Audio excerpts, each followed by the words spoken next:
Hello fellow YouTubers, this is Japan, Operation Frostbite, Turn 1, 1936. Before I get started with Japan, I have a couple small house cleaning details to finish up with Germany. Scott pointed out to me earlier that I had failed to place the two units from Germany that were in the place units box, a destroyer and a submarine. So we will place the submarine right here and the destroyer right here.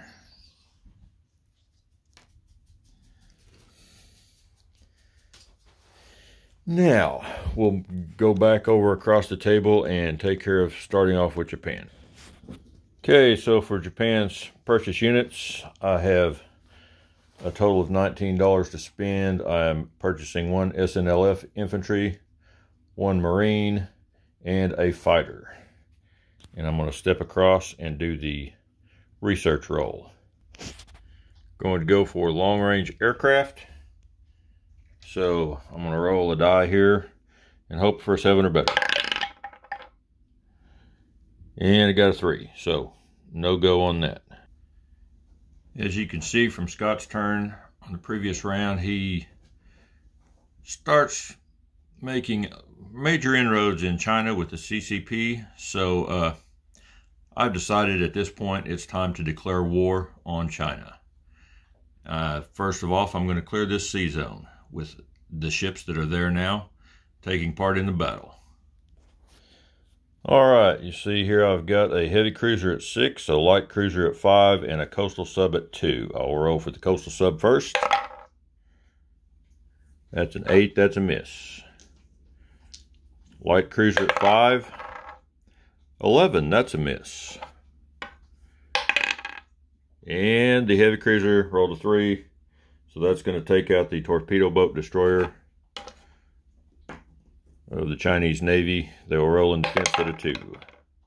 And that's an 11, so that's a miss. So that sea zone is now cleared of anything that might possibly get in the way. Okay, next I will be having 2 infantry from Rihe and the cavalry from Eastern Manchuria, along with 2 tacticals and a fighter from Tokyo attacking Peking, which consists of 3 CCP infantry at this time. Planes have enough distance they can land at Rihe. That's 5 moves away from where they started, which has an air base. So I'll set that up on the board and roll it out. Okay, I have 2 infantry attacking at a 2, a cavalry attacking at a 3, fighter at a 6, and 2 tacticals at 7. And defending 3 infantry at 4. So we'll roll for the infantry.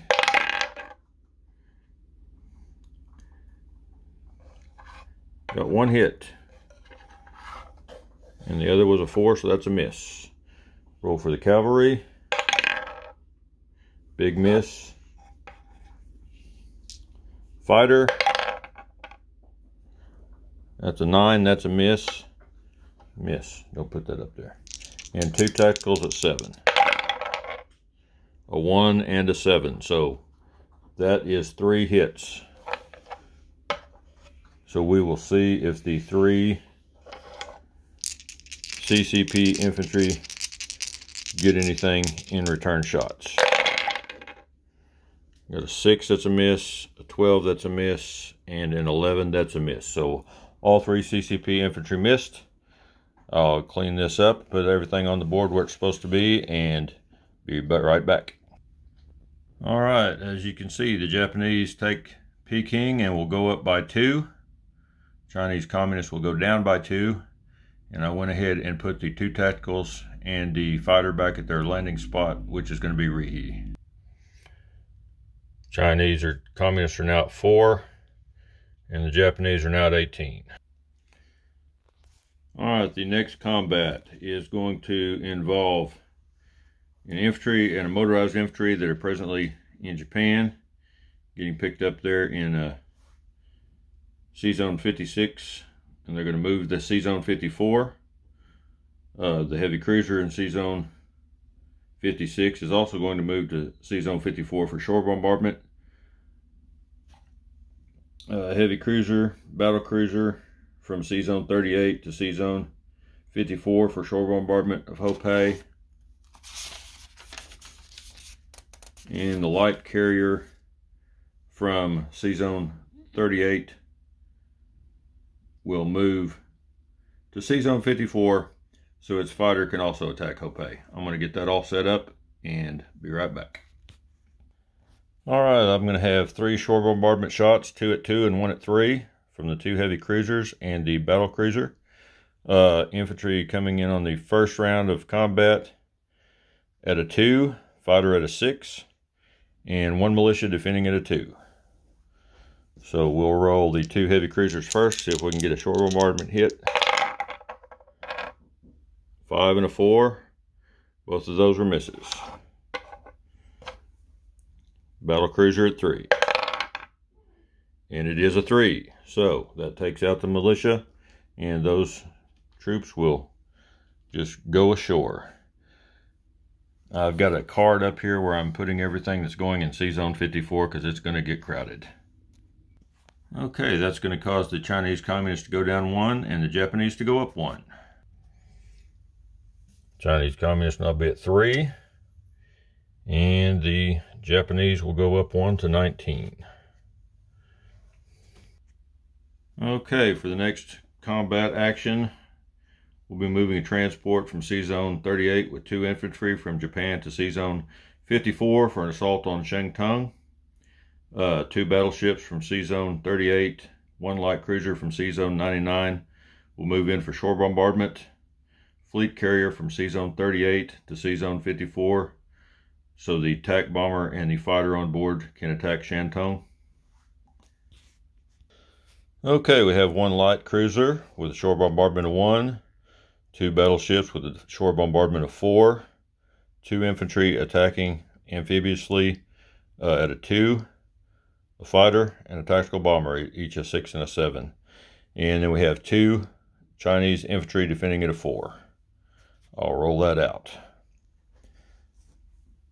Go for the light cruiser first. 7, big miss. 2 battleships at a 4. 1 hit and 1 miss. So one of those infantry is going away without getting a chance to shoot back. 2 infantry at a 2. Both misses. A fighter at a 6. That's a 3. That's a hit, so I don't need to roll the other tack. And we'll roll for the Chinese infantry. See if he gets a hit in return.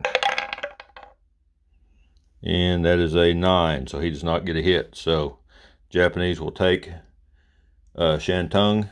They'll go up 2. Chinese Communists go down to, the Chinese Nationals will go down 2. I'll be right back after I fix everything there. Okay, there's a picture of everything that is in C-Zone 54 at present. Right there, and there's the Japanese roundel on Shantung. See, the Chinese Nationals gone down to 4. Japan has gone up to 21. 1 more battle to go. Okay, the next one's going to be pretty easy. Destroyer from C-Zone 38 is going to pick up that infantryman standing in Korea and take him down to Hainan and drop him off to take the island that is unoccupied at present, and that will be 4-1. There you see how that ended up on the map. Oh, I didn't move the destroyer down there. I probably should have. There you go. Now everybody can see how it ended up on the map. All these ships in C-Zone 54. Chinese Nationals will go down to 3. And Japan will go up to 22. Okay, non-combat moves. These the transport and the destroyer in C-Zone 89 are going to move up to C-Zone 38.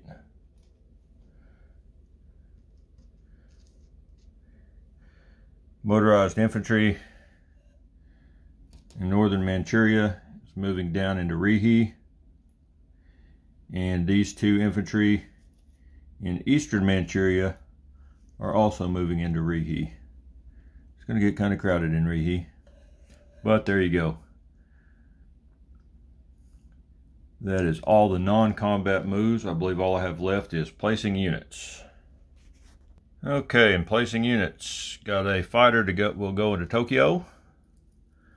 An SNLF that will go down here at this medium factory in Kyushu.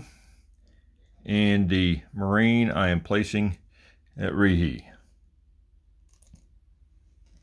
As I said, it's really crowded in Rihe. All those ships on that card are in Sea Zone 54. I'll enumerate those again here in just one moment. Due to my aggression, the money I'm getting from the U.S. drops to 2. With the 22 I am receiving from the territories and whatnot, I have $24 to spend next round. And that will be the end of the Japanese turn. Just a quick recap of the ships in Sea Zone 54. A coastal submarine, light cruiser, heavy cruiser, light cruiser, 2 transports, light carrier, 2 heavy cruisers, a battle cruiser, 2 battleships, and a fleet carrier with a fighter and a tactical bomber on board. There's also a fighter on the light carrier. All right. If you have any questions or comments, please leave them below. Thank you very much, and we'll be waiting for Ozark Outpost tomorrow to get started with the Allied turn. And then I will figure out what I'm going to do with Italy. Thank you very much. Goodbye.